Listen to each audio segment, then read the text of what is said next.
Damai sejahtera Allah Bapa yang melampaui segala akal, itulah kiranya menyertai hati dan pikiranmu di dalam Kristus Yesus Tuhan kita. Amin. Jemaat yang terkasih di dalam Kristus Yesus, firman Tuhan yang menjadi renungan bagi kita pada ibadah sore ini dikutip dari kitab Hagai pasal 2 ayat 1b sampai dengan ayat 10. Demikian firman Tuhan. Pada tahun yang kedua zaman Raja Darius, dalam bulan yang ketujuh pada tanggal 21 bulan itu, datanglah firman Tuhan dengan perantaraan Nabi Hagai, bunyinya, katakanlah kepada Jerubabel bin Sealtiel, Bupati Yehuda, dan kepada Yosua bin Yojadak, imam besar, dan kepada selebihnya dari bangsa itu demikian. Masih adakah di antara kamu yang telah melihat rumah ini dalam kemegahannya yang semula? Dan bagaimanakah kamu lihat keadaannya sekarang? Bukankah keadaannya di matamu seperti tidak ada artinya? Tetapi sekarang kuatkanlah hatimu, hai Jerubabel. Demikianlah firman Tuhan. Kuatkanlah hatimu, hai Yosua bin Yojadak, imam besar. Kuatkanlah hatimu, hai segala rakyat negeri. Demikianlah firman Tuhan. Bekerjalah, sebab aku ini menyertai kamu. Demikianlah firman Tuhan semesta alam. Sesuai dengan janji yang telah kuikat dengan kamu pada waktu kamu keluar dari Mesir, dan rohku tetap tinggal di tengah-tengahmu. Janganlah takut, sebab beginilah firman Tuhan semesta alam, sedikit waktu lagi, maka aku akan menggoncangkan langit dan bumi, laut dan darat. Aku akan menggoncangkan segala bangsa, sehingga barang yang indah-indah, kepunyaan segala bangsa datang mengalir. Maka aku akan memenuhi rumah ini dengan kemegahan firman Tuhan semesta alam. Kepunyaankulah perak dan kepunyaankulah emas. Demikianlah firman Tuhan semesta alam. Adapun rumah ini, kemegahannya yang kemudian akan melebihi kemegahan yang semula, firman Tuhan semesta alam. Dan di tempat ini aku akan memberi damai sejahtera. Demikianlah firman Tuhan semesta alam. Demikian firman Tuhan.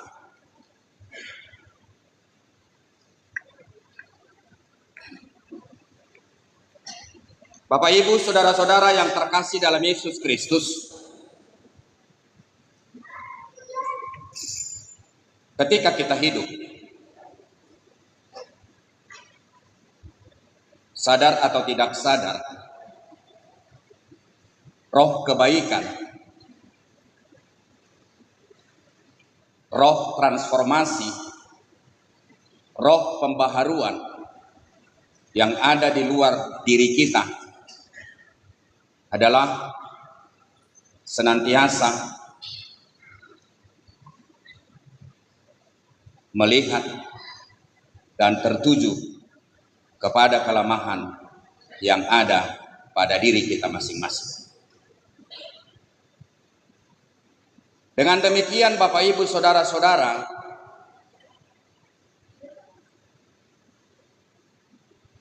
kebaikan itu adalah pribadi yang hidup.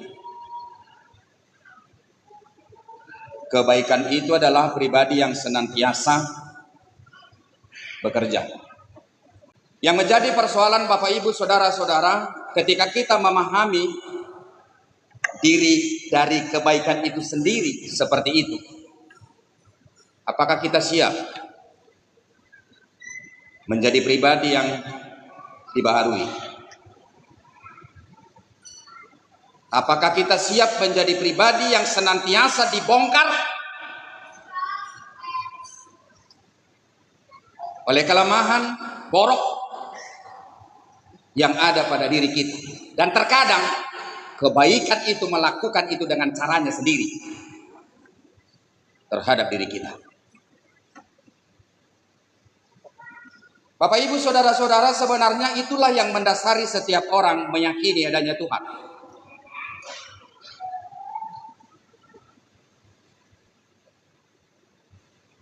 Dan itulah yang mendasari setiap manusia yang ada di dunia ini meyakini bahwa kebaikan tidak pernah kalah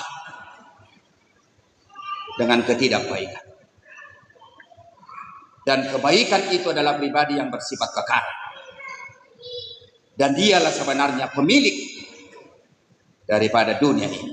Sekalipun pemicu daripada ketidakbaikan itu dia perkenankan hidup iblis di tengah-tengah dunia ini. Untuk itu Bapak Ibu saudara-saudara, jangan pernah mengklaim, jangan pernah menghakimi orang lain ketika dirinya terjatuh. Itu mutlak dan hanya oleh disebabkan apa? Dosa. Belum tentu.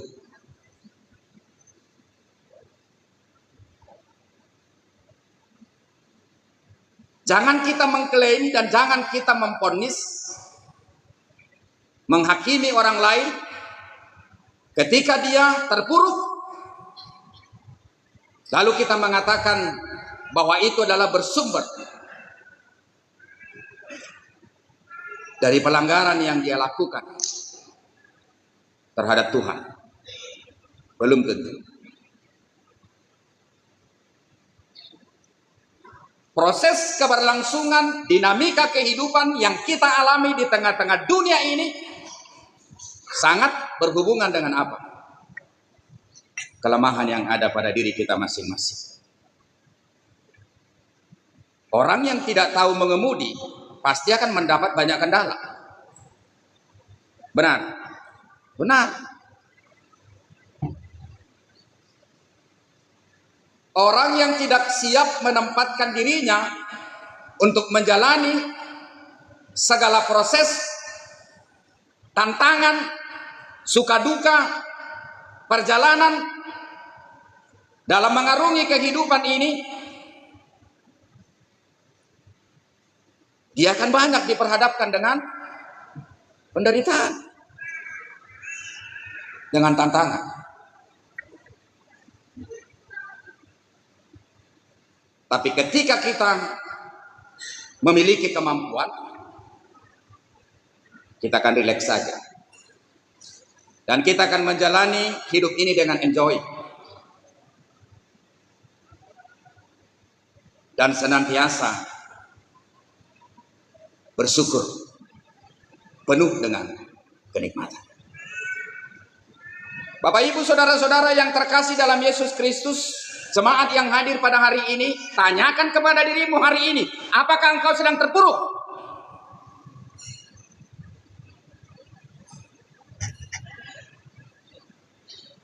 Ada orang yang mengatakan ketika engkau terpuruk, ada 3 hal yang harus kau perhatikan dalam keterpurukanmu. Yang pertama, siapa yang menjatuhkanmu? Yang kedua, siapa yang peduli? Yang ketiga, siapa yang diam saja?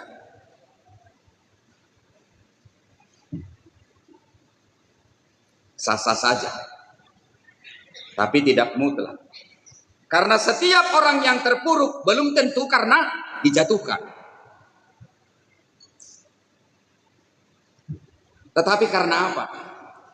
Karena kebodohan. Apakah kebodohan identik dengan dosa? Belum tentu. Tetapi Bapak Ibu saudara-saudara, mungkin kita mengalami keterpurukan karena kita memiliki banyak kelemahan. Untuk itu Bapak Ibu saudara-saudara, yang paling kenal dengan kita sebenarnya siapa? Siapa yang paling kenal dengan dirimu? Yang paling kenal dengan diri kita Bapak Ibu saudara-saudara, bukan diri kita sendiri. Yang paling kenal dengan kita Bapak Ibu saudara-saudara adalah pemilik kita. Sebab engkau bukanlah pemilik dirimu.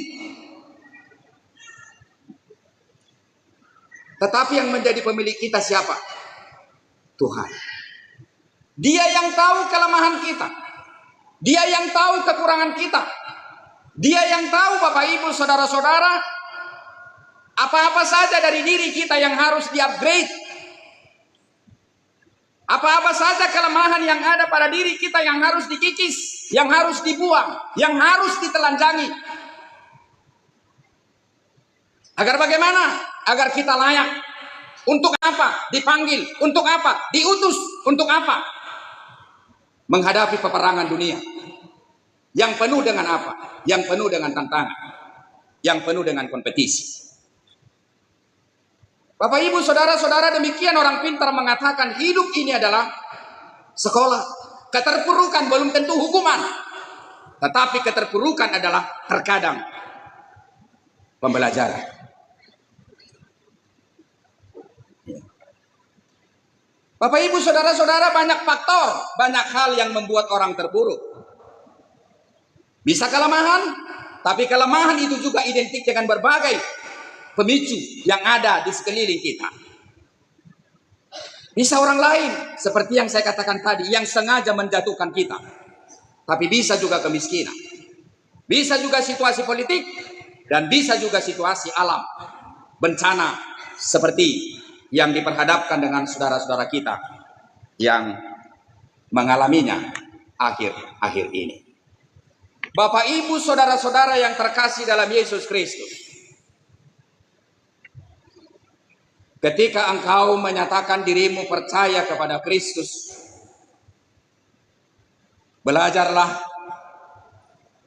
untuk menjalani, belajarlah untuk memaknai, belajarlah untuk menghidupi proses pembentukan Allah di dalam Kristus Yesus yang berlaku atas dirimu, supaya engkau benar-benar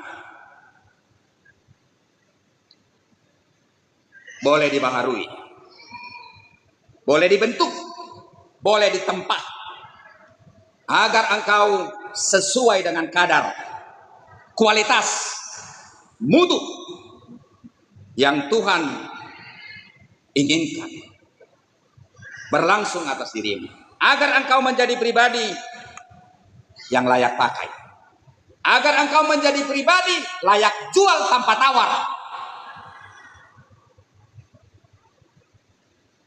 kepada publik, kepada dunia ini.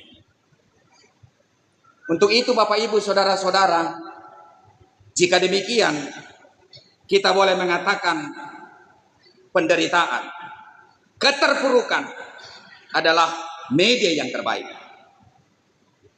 yang boleh kita pakai untuk membangun kepribadian yang lebih baik, kualitas yang lebih baik, mutu yang lebih baik, yang kita inginkan dan juga yang Tuhan rencanakan berlangsung atas diri kita masing-masing. Untuk itu, jangan pernah alergi dengan penderitaan. Jangan pernah alergi dengan keterpurukan. Keterpurukan tidak selalu identik dengan keburukan.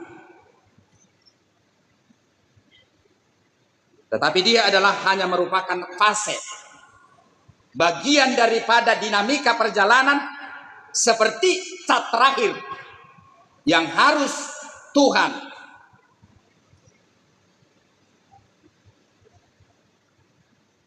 coretkan terhadap diri kita, agar gambar dan rupa kita indah, luar biasa, layak untuk dipamerkan, punya nilai harga, punya nilai jual, dan itu adalah merupakan pembelian tanpa tawar. Saudara-saudara yang terkasih dalam Yesus Kristus, nats ini adalah firman yang disampaikan oleh Allah terhadap pimpinan Yehuda dan juga kepada Imam Yosua setelah umat ini keluar dari Mesir. Kita tidak perlu membahas kenapa umat ini harus dibuang. Atau bisa saja kita menyimpulkan umat ini terpaksa dibuang. Umat ini terpaksa terpurukkan demi mengikis borok, demi mengikis kelemahan, demi mengikis keakuan yang ada pada diri mereka, supaya umat ini seturut dengan mutu dan kualitas yang Tuhan inginkan dari mereka. Bapak Ibu saudara-saudara, salah satu yang Tuhan inginkan senantiasa hidup di hati, di dalam roh umat ini adalah apa? Kepekaan yang selalu hidup dalam dirinya kepada Allah sang pemilik mereka yang telah memilih mereka menjadi umat pilihannya, supaya umat ini senantiasa punya kepekaan atas kepentingan daripada Allah pemilik mereka senantiasa. Tetapi yang sangat menyedihkan hati Allah, ketika umat ini kembali dari Mesir dan Tuhan menghantarkan mereka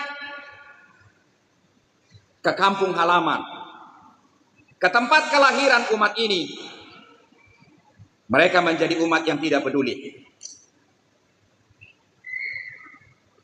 Bait Allah yang begitu luar biasa sebelumnya diagungkan, sebelum umat ini terbuang. Bait Allah yang benar-benar diyakini dan dipercayai oleh umat ini, tempat Allah bersemayam, mereka tidak peduli. Dan yang paling memilukan hati Allah, Bapak Ibu saudara-saudara, ketika mereka pulang dari Mesir, mereka berpusat kepada diri sendiri, berlomba-lomba untuk memperkaya dirinya sendiri, membangun rumah-rumah yang indah untuk dirinya sendiri. Sementara bait Allah yang Tuhan inginkan mereka bangun kembali, tidak ada yang peduli. Coba kita perhatikan ayat 4. Masih adakah di antara kamu yang telah melihat rumah ini dalam kemegahannya semula? Ingatkah engkau bagaimana rumahku ini, tempat peribadatanmu ini, dengan kemegahan yang sangat luar biasa dulunya sebelum engkau mengalami keterpurukan? Dan bagaimanakah kamu lihat keadaannya sekarang? Bukankah keadaannya di matamu seperti tidak ada artinya? Inilah yang sangat membuat hati Allah terluka. Lalu Tuhan mengatakan kepada pemimpin daripada umat ini, pemimpin daripada bangsa ini, kuatkan hatimu. Ada beberapa kali dia mengatakan perkataan itu. Kuatkan hatimu, hai Yosua bin Yozadak, iman besar. Kuatkan hatimu, hai segala rakyat negeri. Demikian firman Tuhan. Lalu dia mengatakan kepada umat ini untuk senantiasa bekerja, untuk senantiasa memiliki keberanian untuk mengawali segala sesuatu kebaikan. Janji yang telah kusampaikan kepada dirimu, janji yang telah kusampaikan kepada umatku, ketika umat ini hendak aku berangkatkan, aku lepaskan dari perbudakan di Mesir, aku telah berjanji kepada mereka, Rohku akan senantiasa tinggal di tengah-tengahmu. Untuk itu jangan pernah takut. Aku akan menyertaimu. Bapak Ibu saudara-saudara, sangat memprihatinkan ketika kita menderita, ketika kita mengalami keterpurukan, penderitaan, keterpurukan itu bersumber dari kasih Allah yang berencana untuk membentuk diri kita supaya kita lebih baik ke depan, untuk mengikis segala kelemahan, borok, atau keakuan yang ada pada diri kita.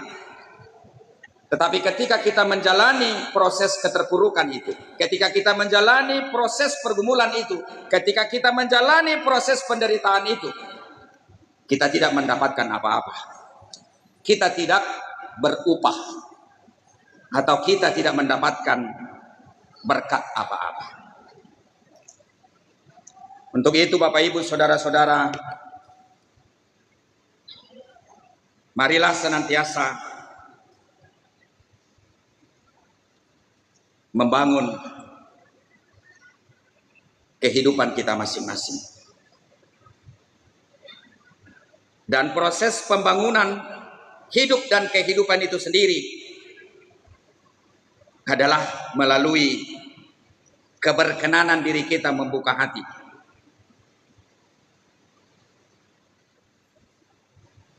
Agar roh Allah senantiasa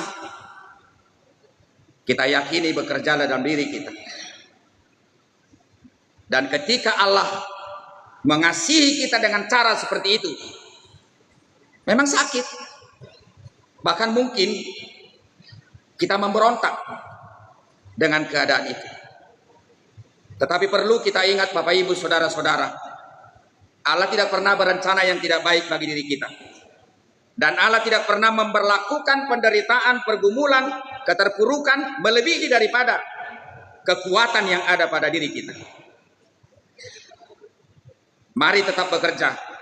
Dan kita harus sampai pada puncak pemahaman yang sangat luar biasa. Endingnya,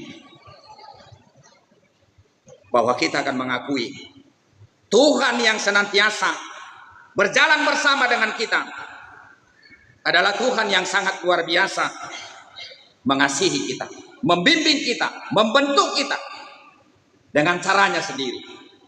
Sekalipun Bapak Ibu saudara-saudara, terkadang cara itu sangat bertolak belakang dari keinginan yang ada dalam diri kita masing-masing. Untuk itu ada di kami di sini, ketika saudara mengalami keterpurukan, bangkit, bergegas, bekerja, jangan takut. Roh Allah ada pada dirimu, dan janji yang sudah Tuhan materaikan itu kepada dirimu sebagai orang percaya, engkau akan mendapat berkat. Yang menjadi persoalan dalam kondisi yang bagaimanapun, terutama ketika engkau telah mendapatkan kelepasan, ketika kau mendapatkan kemerdekaan, jangan pernah lupa akan kepentingan Allah. Jangan pernah lupa untuk memprioritaskan apa yang Tuhan inginkan daripada dirimu, agar tidak seperti yang berlangsung dalam kehidupan umat ini. Mereka menanam gandum, mereka menanam anggur, mereka berjerih payah, tetapi mereka tidak mendapatkan hasil. Dalam kondisi dan keadaan seperti itulah Allah memperingatkan umat ini agar memprioritaskan apakah yang menjadi kepentingan Tuhan. Yang terakhir Bapak Ibu saudara-saudara, siapapun tidak bisa lepas dari keterpurukan. Dan saya tadi sudah mengatakan keterpurukan itu tidak selamanya bersumber diakibatkan oleh apa? Oleh dosa dan pelanggaran kita. Tetapi itu adalah merupakan bagian daripada cinta kasih terhadap diri kita untuk senantiasa memperbaharui kita. Memang orang pintar mengatakan, ketika kita mengalami keterpurukan, sebenarnya yang sedang dibaharui di sana bukan hanya diri kita secara pribadi, bukan hanya diri kita terhadap Tuhan, tetapi juga diri kita terhadap sesama. Karena terkadang Bapak Ibu saudara-saudara, ketika kita mengalami keterpurukan, mata kita menjadi terbuka. Siapakah sebenarnya orang-orang yang ada di sekeliling kita yang benar-benar tulus, yang benar-benar ikhlas menerima kita, menyambut kelemahan kita, sekalipun kita berulang kali terjatuh, terpuruk, dan mungkin melakukan kesalahan. Bapak Ibu saudara-saudara, ketika kita menemukan sahabat yang seperti itu, kitalah orang yang paling kaya dan kitalah orang yang paling berbahagia. Dan kita perlu menghargai sahabat kita yang bersikap seperti itu. Tetapi ketika kita melecehkannya, mengabaikan ketulusannya, maka kejarlah manusia yang kamu anggap sempurna. Saudara-saudara yang terkasih dalam Yesus Kristus, kita perlu sadar, semua orang bisa menemani kita bersama dengan kebahagiaan kita. Tetapi ingat, tidak semua yang ada di samping kiri kananmu mau menemani dirimu bersama dengan pergumulanmu.